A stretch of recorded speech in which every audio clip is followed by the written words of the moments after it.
Balkan क्षेत्र का संघर्ष means struggle of Balkan areas. Hello friends, मैं हूं अरुण और आज हम पढ़ने जा रहे हैं क्लास 10th की हिस्ट्री के फर्स्ट चैप्टर का पार्ट 5 बाल्कन क्षेत्र का संघर्ष। और इसके पहले सारे पार्ट्स और इसके बाद आने वाला टेस्ट, इन सब का लिंक आपको डिस्क्रिप्शन बॉक्स में मिल जाएगा। अगर आपने उनको नहीं देखा है तो दोस्तों वहां से जा करके उसको चेक कर लें, फिर ये अच्छे से समझ में आएगा। तो स्टार्ट करते हैं फ्रेंड्स आज का chapter struggle of Balkan areas.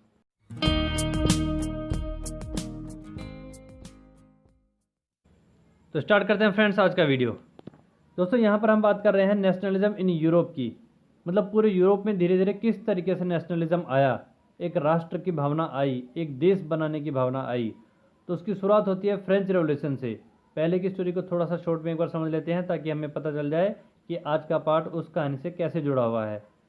तो नेशनलिज्म की शुरुआत पूरे यूरोप में हुई थी फ्रेंच रेवोल्यूशन से 1789 में।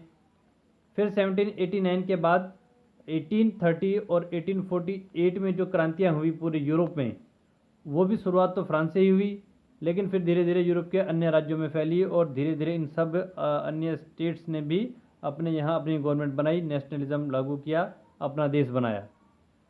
फिर बात करते हैं स्पेशल केस की, जिसमें हमने देखा जर्मनी का यूनिफिकेशन, फिर हमने इटली का यूनिफिकेशन देखा, और फिर हमने यहाँ पहले इंग्लैंड, फिर इंग्लैंड से बना ब्रिटेन, ब्रिटेन से ग्रेट ब्रिटेन, ग्रेट ब्रिटेन से यूनाइटेड किंगडम, ये सब कैसे बना, इन सबको स्पेशल केसेस के दौरान हमने स्टडी किया। आज हम इस वीडियो में बात करने जा रहे हैं बाल्कन एरियाज़ की। तो वो कौन सा एरिया है?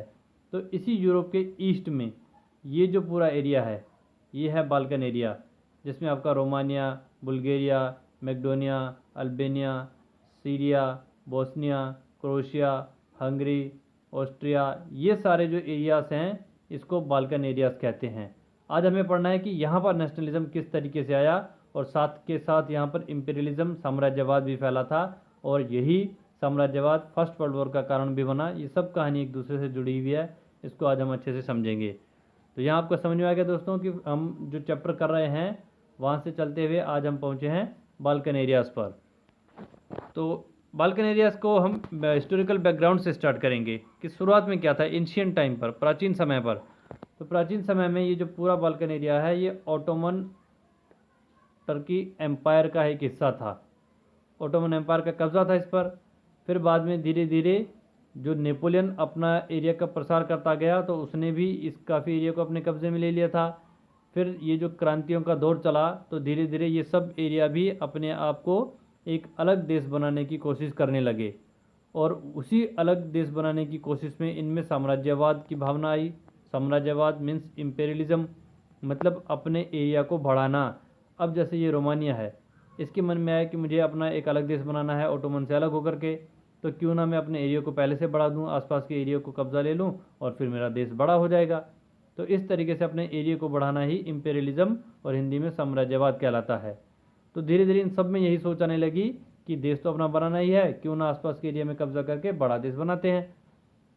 तो ये आपस में लड़ने लगे एरिया को लेकर के, और इस एरिया की कुछ खास भौगोलिक विशेषताएं भी थी, और उनको पाने के लिए जो यूरोप की दूसरी महाशक्तियां हैं जैसे कि रशिया है, यूनाइटेड किंगडम है, फ्रांस है, जर्मनी है, इटली है, ये सब भी आकर के यहाँ पर अटैक करने लगे बाल्कन पर कि लड़ाई का माहौल तो वैसे ही बना हुआ है, क्यों ना हम भी जा कर के कब्जा करके और कुछ एरिया अपने हाथ में ले लें।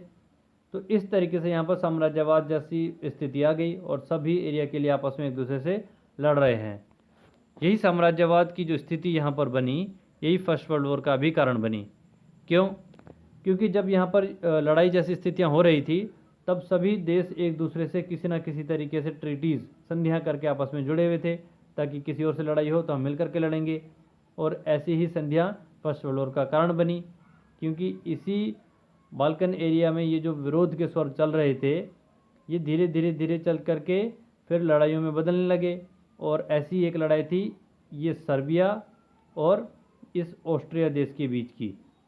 यहाँ ऑस्ट्रिया के राजकुमार की जो हत्या हुई उसका कारण सर्बिया को माना गया, और पहले लड़ाई इन दोनों देशों में छिड़ी, फिर सर्बिया का साथ कुछ देशों ने दिया, ऑस्ट्रिया का साथ कुछ देशों ने दिया। देखते ही देखते ये पूरा फर्स्ट वर्ल्ड वॉर बन गया, जो कि 1914 से 18 तक 4 सालों तक चला। तो ये सब बाल्कन एरियाज़ का स्ट्रगल था जो हमें आज इस चैप्टर में पढ़ना था, और धीरे धीरे किस तरीके से ये जा कर के फर्स्ट वर्ल्ड वॉर की तरफ बढ़ा। फिर फर्स्ट वर्ल्ड वॉर के बाद धीरे धीरे सब लोग जागरूक होने लगे और स्वतंत्रता की लहर विश्व के कई देशों में फैलने लगी और फिर धीरे धीरे अलग अलग चरणों में सब देश इन साम्राज्यवादी शक्तियों से आज़ाद हो गए और आज विश्व में लगभग सभी देश आज़ाद हैं और अपनी गवर्नमेंट चला रहे हैं, लेकिन उनमें गवर्नमेंट के अलग अलग स्वरूप हैं। तो दोस्तों ये पूरा चैप्टर नेशनलिज्म इन यूरोप यहाँ आकर के कंप्लीट होता है। अगर आपने इसके पहले वाले सारे पार्ट्स और इसके बाद जो टेस्ट होने वाला है उसको नहीं देखा है तो आप इन सबको इसके डिस्क्रिप्शन में जा कर के देख सकते हैं, वहाँ आपको इनका लिंक मिल जाएगा और सभी को आप अच्छे से एक बार स्टडी कर लेते हैं तो ये पूरा चैप्टर आपका अच्छे से क्लियर हो जाएगा, जिसमें फ्यूचर में कभी भी किसी भी कॉम्पिटिटिव एग्ज़ाम में अगर आपका इससे रिलेटेड कोई क्वेश्चन आता है तो आप मिस नहीं करेंगे। तो उम्मीद करता हूँ दोस्तों वीडियो आपको अच्छे से पसंद